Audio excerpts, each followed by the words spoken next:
आज इस लेक्चर में हम बात करेंगे हेटेरोसाइक्लिक कंपाउंड्स की। हेटेरोसाइक्लिक कंपाउंड वो कंपाउंड है जहां साइक्लिक रिंग, कार्बन की जो साइक्लिक रिंग है उसके अंदर एक या एक से ज़्यादा हेटेरो एटम प्रेजेंट।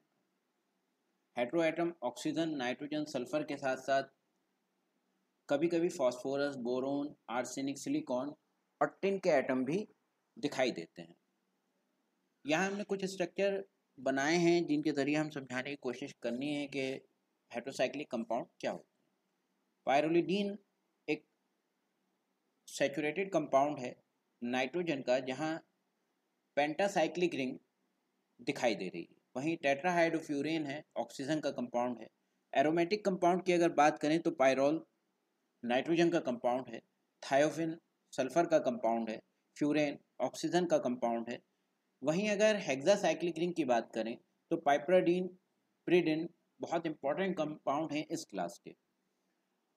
ऐसे कंपाउंड की बात करें जहाँ पे हेटेरोसाइक्लिक रिंग एरोमेटिक रिंग के साथ फ्यूज नज़र आती है तो इंडोल और बेंजोथायोफिन, क्विनोलिन इसके बहुत अच्छे एग्जाम्पल हैं। ऐसे भी कंपाउंड हैं जहाँ पे एक से ज़्यादा हेटेरो एटम रिंग का हिस्सा होते हैं, जैसे थायोडाइजोल है, ऑक्सीडाइजोल है, ट्राइजोल है।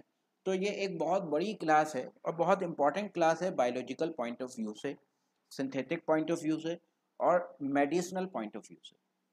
अगर बायोलॉजिकल पॉइंट ऑफ व्यू से बात करें तो क्लोरोफिल, हीमोग्लोबिन, फ्यूरेन के स्ट्रक्चर हैं और जिनके बगैर हम दुनिया में ज़िंदगी को तसव्वुर नहीं कर सकते।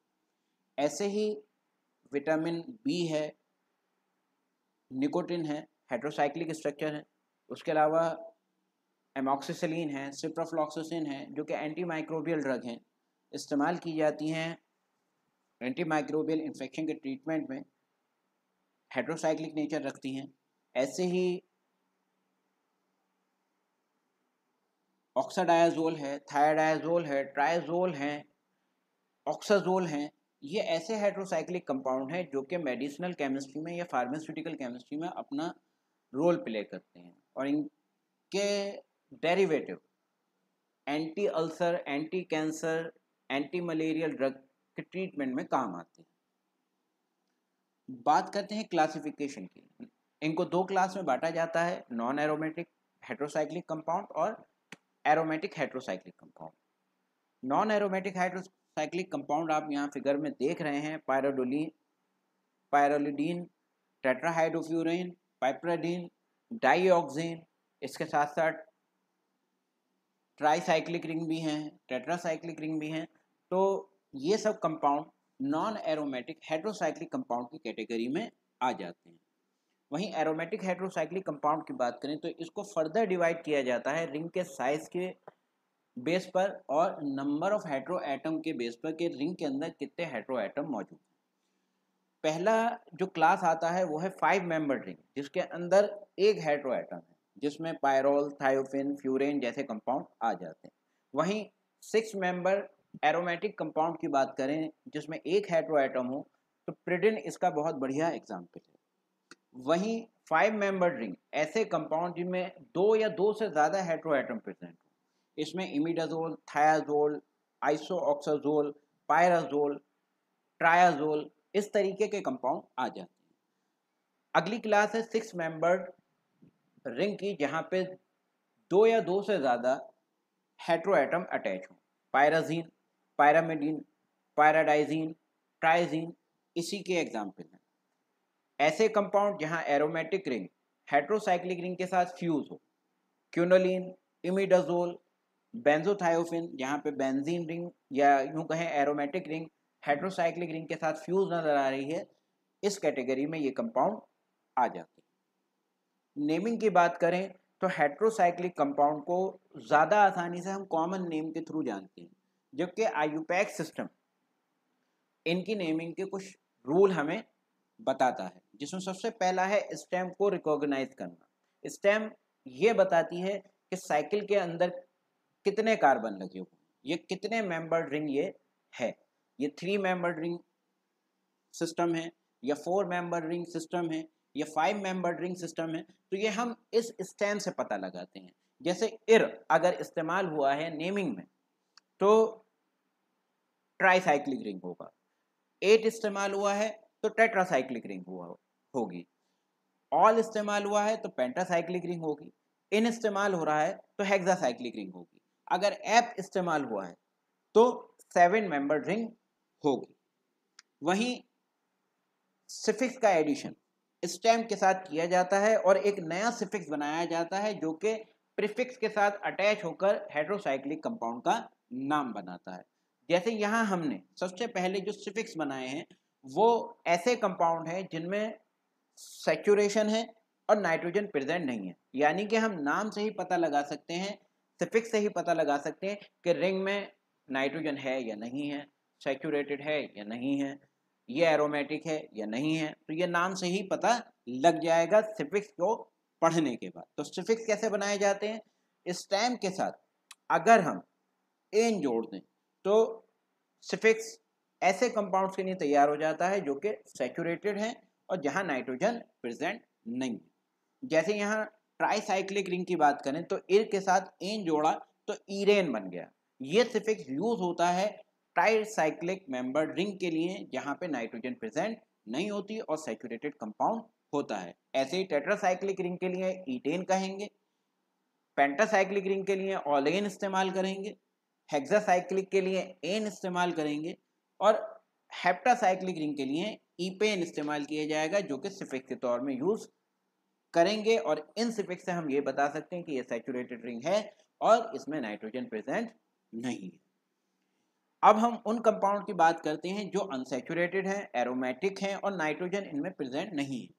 अगर हम इर के साथ ईन जोड़ दें तो ये बताता है कि यहाँ पे नाइट्रोजन प्रेजेंट नहीं है और ये रिंग अनसैचुरेटेड है और ट्राईसाइक्लिक रिंग है। ऐसे ही ईटे यूज होता है टेट्रासाइक्लिक रिंग के लिए, ओले यूज होता है पेंटासाइक्लिक रिंग के लिए, इन यूज होता है हेक्सासाइक्लिक रिंग के लिए और हेप्टासाइक्लिक रिंग के लिए ईपीन सिफिक्स यूज किया जाता है जो कि ये बताता है ये अनसैचुरेटेड कंपाउंड है और इसमें नाइट्रोजन नहीं है। ऐसे ही यहां हमने उन कंपाउंड का जिक्र किया है जहां पे सैचुरेशन है और नाइट्रोजन प्रेजेंट है। अगर ट्राईसाइक्लिक रिंग है तो इर के साथ इडिन जोड़ दिया जाता है और सिफिक्स बनता है इरिडिन। ये बताता है कि यहाँ नाइट्रोजन प्रेजेंट है, ट्राईसाइक्लिक रिंग है, सैचुरेटेड कंपाउंड है। ऐसे ही टेट्रासाइक्लिक रिंग के लिए इटिडिन इस्तेमाल किया जाता है, पेंटासाइक्लिक रिंग के लिए ओलिडिन इस्तेमाल किया जाता है, हेक्सासाइक्लिक रिंग के लिए परहाइड्रो एजीन इस्तेमाल किया जाता है, हेप्टासाइक्लिक रिंग के लिए परहाइड्रो एजिपिन या एजिपेन इस्तेमाल किया जाता है एज अ सिफिक्स। यहां हम उन कंपाउंड को सिफिक्स बनाने की कोशिश करेंगे जो अनसैचुरेटेड है और नाइट्रोजन कंटेनिंग है। ट्राईसाइक्लिक मेंबर के लिए ईडीन इस्तेमाल किया जाता है, 4 मेंबर रिंग के लिए ईटे इस्तेमाल किया जाता है, 5 मेंबर रिंग के लिए ओले इस्तेमाल किया जाता है, 6 मेंबर रिंग के लिए इन इस्तेमाल किया जाता है, 7 मेंबर रिंग के लिए ईपीन इस्तेमाल किया जाता है एज अ सिफिक्स। अगला रूल ये बताता है कि अगर हेटेरोसाइक्लिक कंपाउंड के अंदर एक से ज्यादा हेटेरो एटम है और दोनों हेटेरो एटम अलग अलग ग्रुप से हैं या अलग अलग पीरियड से हैं तो इनकी नेमिंग कैसे की जाए, नंबरिंग कैसे की जाए और नेमिंग कैसे की जाए। यहाँ अगर हम एक एग्जाम्पल कंसीडर करें, ऑक्सीजन और नाइट्रोजन दोनों ही एक कंपाउंड का हिस्सा है, एक ही हेटेरोसाइकिल का हिस्सा है, तो हम ऑक्सीजन का नाम पहले लिखेंगे या नाइट्रोजन का नाम पहले लिखेंगे। तो ये रूल हमें ये बताता है कि हायर ग्रुप में जो एटम होगा सेम पीरियड के अंदर, अगर हायर ग्रुप में जो एटम है उसका नाम हम पहले लिखेंगे और लोअर ग्रुप का नाम बाद में लिखेंगे। ऐसे ही अगर दोनों अलग अलग पीरियड से बिलोंग करते हो, दो हेटेरो एटम है और अलग अलग पीरियड से बिलोंग करते हैं, तो जिनका एटॉमिक नंबर लोअर होगा उनका नाम पहले लिखा जाएगा और जिनका एटॉमिक नंबर ज्यादा होगा उनका नाम बाद में लिखा जाएगा। नंबरिंग भी इसी पैटर्न पे की जाएगी। अगला रूल ये बताता है कि हमें प्रीफिक्स कैसे इस्तेमाल करना है। प्रीफिक्स में से टर्मिनल ए को हमें ड्रॉप करना है, जैसे एजा नाइट्रोजन के लिए इस्तेमाल किया जाता है एजा में से ए, हम जो टर्मिनल ए है उसको ड्रॉप कर देंगे और एज इस्तेमाल करेंगे और उसके आगे सफिक्स का नाम लिखेंगे और हमें आईयूपैक नेम मिल जाएगा। ऐसे ही सल्फर के केस में थाया इस्तेमाल होता है, ए को हम ड्रॉप कर देंगे और थाई इस्तेमाल करेंगे, उसके साथ सफिक्स जोड़ेंगे और नाम लिख देंगे। ऐसे ही ऑक्सा ऑक्सीजन के केस में यूज होता है, ए को ड्रॉप करेंगे, ऑक्सा इस्तेमाल करेंगे, सफिक्स का नाम लिखेंगे और हम आईयूपैक सिस्टम के अकॉर्डिंग इसका नाम लिख देंगे। जैसे हमने यहाँ कुछ नेम लिखने की कोशिश करी है। ट्राईसाइक्लिक रिंग का केस है एजिरिडिन, एस ग्रुप नाइट्रोजन से आ रहा है, जबकि इर ये बता रहा है कि ये एक ट्राईसाइक्लिक रिंग है और इडिन ये बता रहा है कि इसमें नाइट्रोजन प्रेजेंट है, सैचुरेटेड कंपाउंड है। तो नाम क्या हो गया? एजिरिडिन। ऐसे ही एजोलिडिन की बात करें जो कि पेंटासाइक्लिक रिंग है, एज नाइट्रोजन से आया, ओल ये बता रहा है कि ये एक पेंटासाइक्लिक रिंग है, इडिन ये बता रहा है कि इसमें नाइट्रोजन मौजूद है और ये सैचुरेटेड कंपाउंड है। तो नाम क्या हो गया? एजोलिडिन। ऐसे ही ऑक्सालेन की बात करें, ऑक्सोलेन की अगर हम बात करेंगे तो ऑक्सीजन से आया, ओल ये बता रहा है कि ये एक पेंटासाइक्लिक रिंग है और एन ये बता रहा है कि इसके अंदर नाइट्रोजन प्रेजेंट नहीं है और ये एक सैचुरेटेड कंपाउंड है। तो नाम क्या हो गया? ऑक्सोलेन। ऐसे ही हम डाइऑक्सेन का नाम लिख सकते हैं, थाइपीन का नाम लिख सकते हैं और बहुत सारे कंपाउंड हैं जिनका नाम हम इस बेस पे लिख सकते हैं। यहाँ हमने अनसैचुरेटेड कंपाउंड के नाम लिखे हैं, एरोमेटिक कंपाउंड के नाम लिखे हैं। इसमें पहला मेंबर एजिरीन है।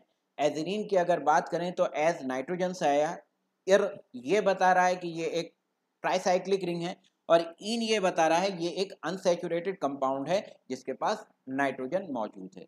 तो नाम क्या हो गया? एजिरीन। ऐसे ही एजोल का नाम अगर हम लिखना चाहें तो एज नाइट्रोजन से आया, ओले ये बताता है ये पेंटासाइक्लिक रिंग है, नाइट्रोजन कंटेनिंग रिंग है और अनसैचुरेटेड रिंग है, जिसकी वजह से नाम हो गया है एजोल। ऑक्सोले, ऑक्सोले के नाम की अगर हम बात करें तो ऑक्सीजन से आया, ओले ये बताता है कि ये एक पेंटासाइक्लिक रिंग है, अनसैचुरेटेड रिंग है, इसमें नाइट्रोजन मौजूद नहीं है। तो नाम क्या हो गया? ऑक्सोले। ऐसे ही एजीन, थाइपीन, इनके नाम हम इस रूल के अकॉर्डिंग लिख सकते हैं। यहां बात करते हैं ऐसे कंपाउंड की जहां दो हेटेरो एटम मौजूद है। जैसे ऑक्साजोल की बात करें, ऑक्सीजन और नाइट्रोजन में कंपैरिजन करें तो ऑक्सीजन हायर ग्रुप से आता है, नाइट्रोजन लोअर ग्रुप से आता है, सेम पीरियड के एटम है। तो ऑक्सीजन का नाम पहले लिखा जाएगा, नाइट्रोजन का नाम बाद में लिखा जाएगा और नाम हो जाएगा ऑक्साजोल। ऑक्स ये बता रहा है कि ऑक्सीजन है, एज ये बता रहा है कि नाइट्रोजन है, ओले ये बता रहा है कि ये एक पेंटासाइक्लिक रिंग है और अनसैचुरेटेड रिंग है जिसमें नाइट्रोजन प्रेजेंट है। तो नाम क्या हो गया? ऑक्साजोल। ऐसे ही थायाजीन, थायाडायाजोल, ऑक्साजीन, ऑक्साथाइन के नाम हम इस रूल के अकॉर्डिंग लिख सकते हैं। इस लेक्चर में हमने जाना हेटेरोसाइक्लिक कंपाउंड क्या होते हैं, इनकी क्लासिफिकेशन कैसे की जाती है और इनके नाम कैसे लिखे जाते हैं। Thank you.